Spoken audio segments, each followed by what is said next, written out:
उदकी तारिले पाषाण, हो ऐसे मैमान नामाचे. आता तो दगड तारला, दगड. सगळ्यांना कळालं की देवाच्या नावाचा आधार आहे. किती आधार आहे. ज्यांनी जगामध्ये देवाचा आधार घेतला तो जीव तरणार आहे. जो देवाच्या नावाचा आधार घेत नाही तो जीव भवसागरामध्ये बुडणार आहे. ही तेवढीच ताकद. दगड तरत होते. एक एक दगड तरंगायला लागला. सभा कोणी का होईना टाळ्या वाजायला बट गावरास. 2-4 लंकामातला लोकेशनी दखब होते म्हणे काय ताकद आहे त्या देवाच्या नावात. एक एक दगड वर तरतोय म्हणे. बातमी लंकेतल्या रावणाला दिली. हे रावणा म्हणे काय. त्यांना नांदे लागू नको म्हणे. कोणा म्हणे देवाच्या. अजिबात नादाला लागू नको म्हणे. का ब मी नाव लिसूस. मग म्हणे तुम्ही घेरी येले. तुम्ही घेरी येल शे भाऊ म्हणे. म्हणे हा पण मी नाव घेतल्याशिवाय राहणार नाही म्हणे. सांगा तुम्ही एवढं त्याचं वर्णन का करतात म्हणे. वर्णन डोळ्यांनी पाहिलं. त्याची ताकद जाऊ द्या. नावात इतकी ताकद आहे तर एक एक दगड तरंगत होता. नावमा इथली ताकद. एक एक दगड.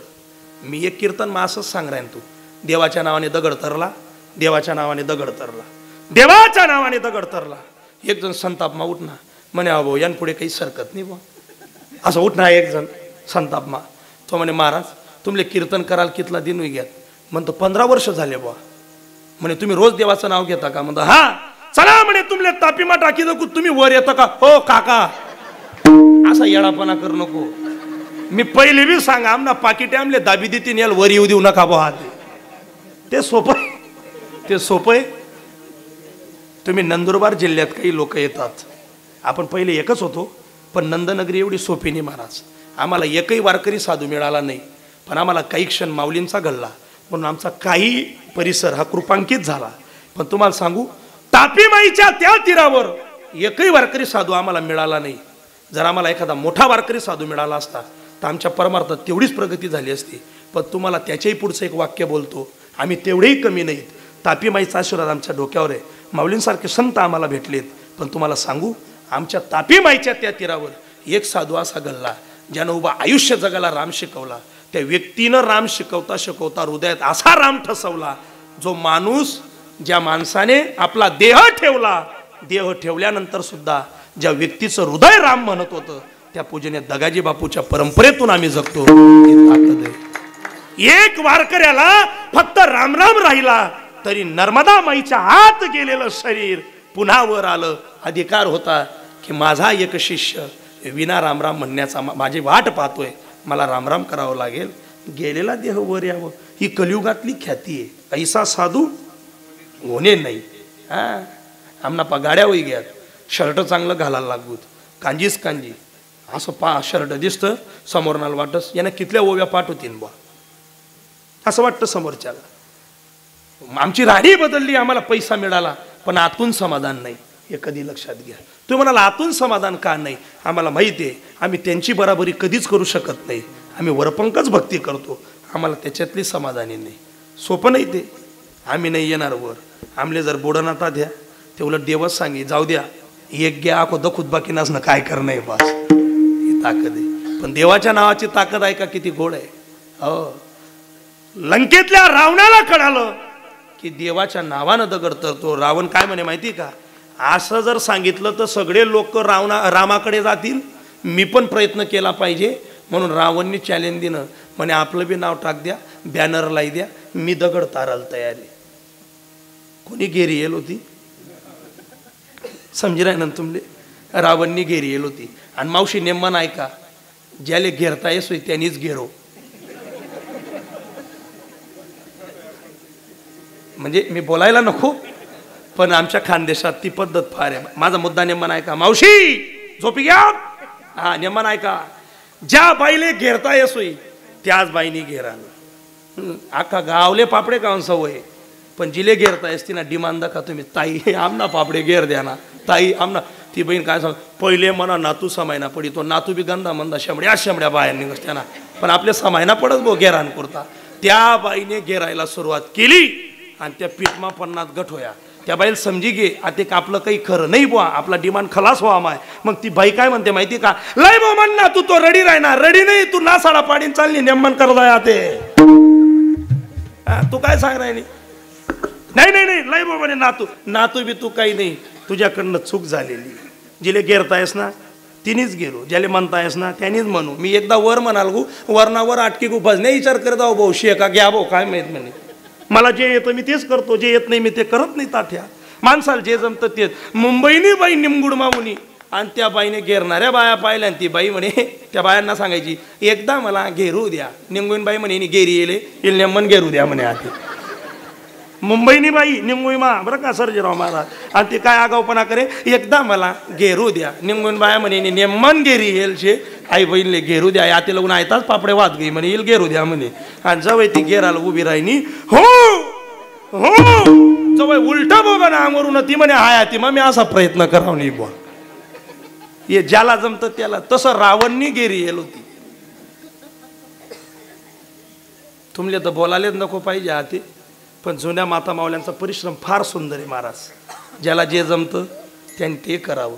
मला अशी एक शोकांतिका वाटते, मी बोलू नये पण बोलतो तुम्हाला. बघा या खानदेशाचं खाणं हे जगभर प्रसिद्ध आहे. खरं आहे का नाही? खानदेशाचं खाणं आमच्या संप्रदायाने सुद्धा मान्य केलं की आमच्या खानदेशातल्या माता माऊलींनी जेव्हा मांडे भोजन दिलं आळंदी तीर्थक्षेत्रात तर एक एक माणूस प्रसन्न होत होता आणि विचार करायचा ही ताकद खानदेशाची आहे. पण आता इथल्या बाया बसेल आहेत त्यामध्ये जुन्याच बाईसले जमी. नवीन बाया 70 रुपया पुरी विकतलेली तीच पण प्रयत्न नाही करतीस. बरं तेच ना जाऊ द्या. इथं एवढे लोक बसलेले आहेत ना वासुदेव महाराज एवढे माझी भाषा समजते ना तुम्हाला. बघा आठी इथला लोके मना सकट आठी इथला लोके उभा राहील बसेल. तुमले खरं सांगू का यासनापैकी 80% असा लोक आहेत तेसनी माय हयात होती तोच तेसनी पुरणनी पुई खायले. खरंच सांगा त्या तुमले घाबरी राहणार म्हणीन त्या आणि म्हण राहणार. माय होती तवयच भेटणी त्यानंतर नाहीच. ती बी ताकद होती. हा ती बी ताकद. आमच्या खानदेशाच्या मायमावल्यांना खरंच वंदन करावं. 1 लाख पुरणाच्या पोळ्या शताब्दी महोत्सवाला आळंदीला पाठवल्या.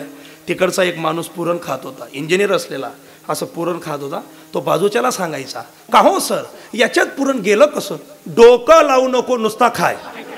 आई आमनास कडे तू डोकं लावू नको. तू कितली बी PhD करी तुला सापडावली तू कदा नाही याच्यात गेलं कसं. तू डोकं कितलं बी घाल तू लोम जाऊ नये.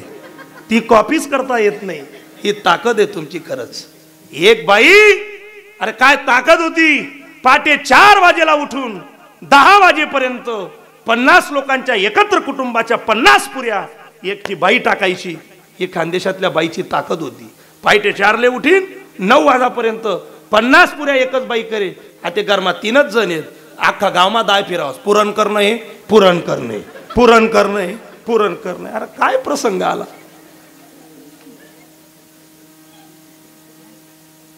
तुमले विनंती करत मावशी आपल्या मुलीला 2 गोष्टी प्रत्येक आईनं शिकवल्या पाहिजे. ही संस्कृती आपली. मुलगी शिकली पाहिजे चंद्रावर गेली पाहिजे. मी या मताचा आहे. उद्याचं भविष्य म्हणजे मुलगी. या देशाची पहिली महिला राष्ट्रपती जेव्हा प्रतिभाताई पाटील बसल्या त्या दिवशी आमच्या भोया उंचावल्या होत्या. आम्ही ताट स्वाभिमानाने सांगायचो की ती माऊली आमच्या खानदेशाची. आम्ही सांगायचो की नाही. आम्ही सांगायचो ती माऊली आमच्या खानदेशाची. 5 वर्ष देशाचं राष्ट्रपती पद भोगलं पण डोक्याचा पदर कधी खांद्यापर्यंत येऊ दिला नाही. ही खानदेशी संस्कृती महाराष्ट्राची पवित्र संस्कृती त्या बाईनं जगासमोर आणली. ही ताकद आहे या देशातल्या स्त्रीची. पण आपल्या प्रत्येक आईनं आपल्या मुलीला 2 गोष्टी शिकवायच्या. हो बिन जास्त निघूनच आली पण 2 गोष्टी. 1 तुझा डोक्याचा पदर उभा आयुष्य कधी पडू द्यायचा नाही म्हणजे संस्कृती जपायची. आणि 2 तू किती शिकली तरी तुझ्या हाताला इतकी चव पाहिजे. एकदम 50 वारकरी जर तुझ्या घरी आले बेसन भाकर का होईना ते तृप्त होऊनच गेले पाहिजे. ही ताकद तुझ्या हातात असली पाहिजे. या 2 गोष्टी पाहिजेलच. असा पहिला पोया घ्या आणि मागे पोया पोया पोळा पोळा असा पहिला पोळा गेला बया भाऊ माझा. मला सुद्धा तवावर न्या खाण्या पडण्यात उमजतच नाही आते. म्हणून एक विनंती तुमले स्वयंपाक शिकाडीन वाटला जो आते दुसरं काही नाही. विठ्ठल विठ्ठल.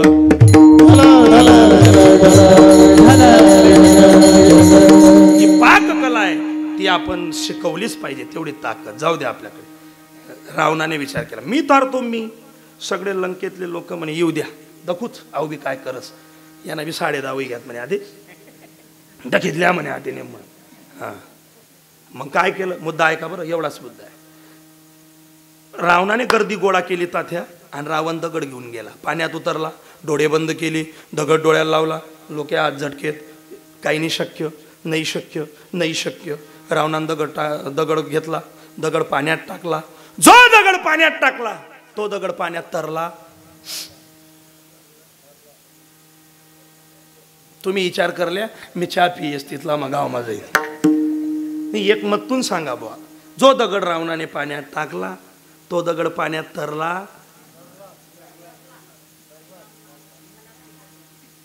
वा, आमच्या परिसराचं खरंच वैभवच आहे महाराज. असं जर सांगू ना, बाकी नुसता बरं काही बी सांगा कीर्तन मा, बाकी नुसता तुम्ही रडावा हसाळा, त्यांना चेहऱ्यावर आनंदच नाही. अख्खं कीर्तन वैगे बाजूला म्हणे नाना कीर्तन वैगे, हा वैगे का, मग तुका गोया झाड आलेला होता का 2 तास जायला, तू काय करायला होता, तुला उमज नाही आटे काय चाललाय ना, काहीच नाही. कीर्तन अशी कला आहे आई, खरंच मला मी वंदन करतो. कीर्तनात कीर्तनकाराने पंढरपूर सांगितलं तर डोळ्यापुढे पंढरपूर आलं पाहिजे. कीर्तनात कीर्तनकाराने आळंदी सांगितली तर डोळ्यापुढे आळंदी आली पाहिजे. कीर्तनात कीर्तनकाराने दोंडाईचा सांगितलं तर दोंडाईचा यावला पाहिजे, असं शादनी निघ जावं कथमत, त्याला काय समजेल कीर्तन काय चाललं वास.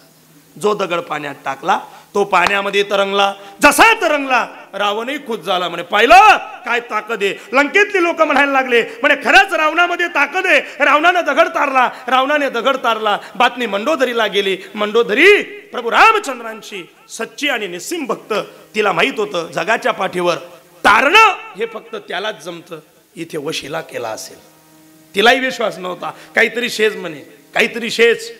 मग ती बाई घरी वाट पाहत होती, कोणाची, रावणाची, की रावण कधी घरी येईल, कधी घरी येईल आणि मी कधी विचारू की तुम्ही कस काय तारा. ती बहीण बजेट बसेन येतो, तिला माहित होतं आई बटी लबाडी आहे बा असं. ती आईदार तीदार, आईदार तीदार, आईदार तीदार, आईदार तीदार. रावण 12 वाजता बरोबर घरी आला आणि जसा घरी आला तसं मंडोदरीने आवाज दिला, रावणा.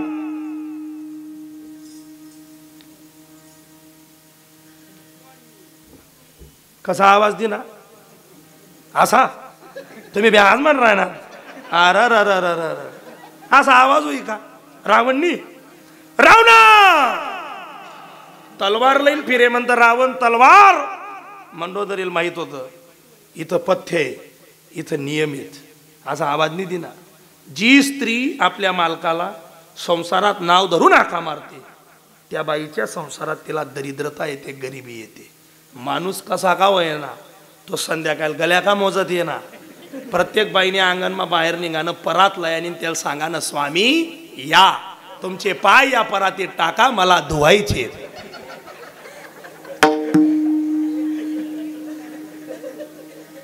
कसं सांगा ना, या स्वामी या, तुम्ही क्रांतिकारी येलेत या, तुमचे पाय या परातीत टाका, मला पाय धुवायचे. पायनी धुवाना त्या परातुरी शपाला ना, ते भेटणार नवीन नको भेटी. व्यसनाने लाखो संसार उद्ध्वस्त झाले, याचा विचार केला पाहिजे. असं रास का काही बी. रावणाने मंडोदरीने कसा आवाज, रावणा नाही हो. मग मंडोदरी काय म्हटली, स्वामी हो स्वामी इकडे या, मी जे ऐकलं ते खरं आहे का. रावण म्हणे तुझे ऐकलं ते 100% खरंय, पण मला माहित आहे मी किती पटवण्याचा प्रयत्न केला तरी तुला माझा विश्वास बसणार नाही. गावात विचार. मंडोदरी म्हणे माझा तुमच्यावर विश्वास आहे, सांगा तुम्ही दगड कसा तारला. रावण म्हणे ते असं सांगाना नाही, झाकेल मूठ 1.25 लाख नाही. तू एक काम कर म्हणे, काय आपलं तिथलावरच चाललाय ना म्हणे, वाजा गाजा दरवाजा खिडक्या लाव, मग मी तुला सांगतो मी दगड कसा तारला. कसा तारला हट्ट धरला मंडोदरीने. आणि रावणाने सांगितलं, मंडोदरी सगळेच लोक रामावर प्रभावित झाले, त्या रामाच्या नावाने दगड तरत होता. मलाही वाटलं मी दगड तारला पाहिजे, मलाही वाटलं मी दगड तारला पाहिजे. मग मी एक युक्ती केली. काय, 2 दिवस मी सूत्र पाहिलं, मला तारण्याचं सूत्र सापडत नव्हतं. शेवटी मला एक सूत्र सापडलं की या जगाच्या पाठीवरती तारणं फक्त देवाला जमतं, त्याशिवाय इथे तारण्याची ताकद दुसऱ्यात नाही. देव आणि माझं वैरत्व आहे, मला माहित होतं. त्याची माझी भांडण आहे. आमचं ठरलंय भजनाने मोक्ष नाही, पण देवाला भांडणाने मोक्ष मिळवायचा.